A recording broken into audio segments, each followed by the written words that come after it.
මම කායික රෝග විශේෂඥ වෛද්‍ය මහාචාර්ය ප්‍රියමාලි ජයසේකර. අද මම කතා කරන්න යන්නේ අපි හැමෝම අහලා තියෙන මෙට්ෆෝමින් කියන ඖෂධය ගැන. මං හිතන්නේ ලෝකයේ වැඩිපුරම භාවිතා වෙන ඖෂධයක් තමයි මෙට්ෆෝමින්. ඒ වගේම දුර්මත වලට භාවිතා වෙච්ච ඖෂධයක් තමයි මෙට්ෆෝමින්. මෙට්ෆෝමින් කියන ඖෂධය දැන් වසර ගණනාවක් තිස්සේ අපි ළඟ තියෙනවා. මොකද අපි විශේෂයෙන් මේක හොයාගත්තේ දියවැඩියාව සඳහා. ඔබ දියවැඩියා රෝගියෙක් නම් ඔබ දන්නවා ඇති මේ මෙට්ෆෝමින් ඖෂධය ගැන. ඇත්තටම දියවැඩියා රෝගීන්ට දෙන්න හොඳ අදටත් සුදුසුම අපි කියන නම්බර 1 ඖෂධය මෙට්ෆෝමින් කියලා. මොකද යා දියවැඩියාව සීනි අඩු කරනවා විතරක් නෙවෙයි හෘදය ආරක්ෂා කරනවා ඒ වගේ නොයෙකුත් කාරණා සිද්ධ කරනවා. එතකොට මේ ඖෂධය අපි එක්තරා එක් විදිහට තියෙනවා මෙට්ෆෝමින්. මෙට්ෆෝමින් අපිට දවසට 3 පාරක් ගන්න පුළුවන් විදිහට තියෙනවා 2 පාරක් ගන්න විදිහට තියෙනවා. එතකොට ඒක තවත් බෙහෙත් සමග කලවම් කරලා දෙන්න වෙලාවල් තියෙනවා. එතකොට ඇත්තටම මේ දුර්මත ගැන කතා කරොත් ජනතාව හිතනවා මෙට්ෆෝමින් පාවිච්චි කරාම වහුගඩු නරක් වෙනවා කියලා. ඒක තමයි ලොකුම ප්‍රශ්නේ.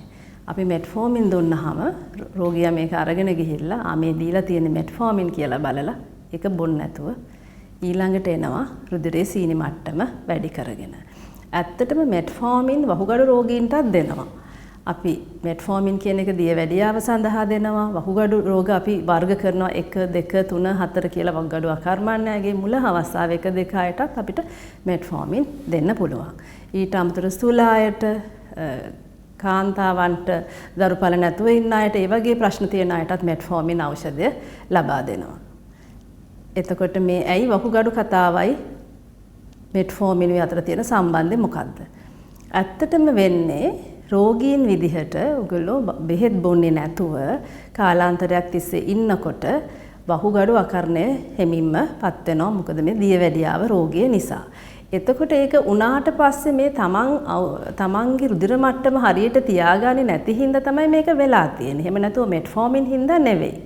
ඒ කියන්නේ අපි හිතමු රුධිරගත සීනි ප්‍රමාණය निराහාර සාමාන්‍ය පුද්ගලයෙකුගේ 100ට තියෙන්න ඕනේ. හැබැයි අපි 140ට තිබ්බහම 50ට තිබ්බහම අපි හිතනවා හරි මේක හොඳයි මම මගේ කන්ට්‍රෝල් ඔක්කොම කියලා. හැබැයි ඇත්තටම කන්ට්‍රෝල් නැහැ. ඉතින් ඒ වගේ ටික කාලයක් තියෙනකොට වහුගඩු නිකන්ම අකර්මණ්‍ය වෙනවා. ඒ අතර ඔබට මෙට්ෆෝමින් පෙත්තත් වෛද්‍යවරයා නියම කරලා තියෙනවා. ඉතින් මෙට්ෆෝමින් තමයි නිකමට බැනුම් අහන්නේ මේ වහුගඩු අකර්ණ වුණාම. ඇත්තටම මෙට්ෆෝමින් ප්‍රශ්නයක් නැහැ. ඊටාම හොඳ ඖෂධයක්. හරි මාත්‍රාව ඔබගේ වෛද්‍යවරයා ඔයගලන්ට දීලා තියෙනවා. ඒක බොන්න කිසි දෙයක් මේකට බය වෙන්න එපා. මොකද ඒක දියවැඩියාවට විතරක් නෙවෙයි. අද දවසේ ගැන පරිශන කරනවා මේක අක්මා රෝගීන්ට දෙන්න පුළුවන්ද, තවත් වහුගඩු රෝගීන්ට දෙන්න පුළුවන්ද කියලා. අදටත් ලෝකයේ තියෙන ඊටාම හොඳ ඖෂධයක් තමයි මෙට්ෆෝමින්.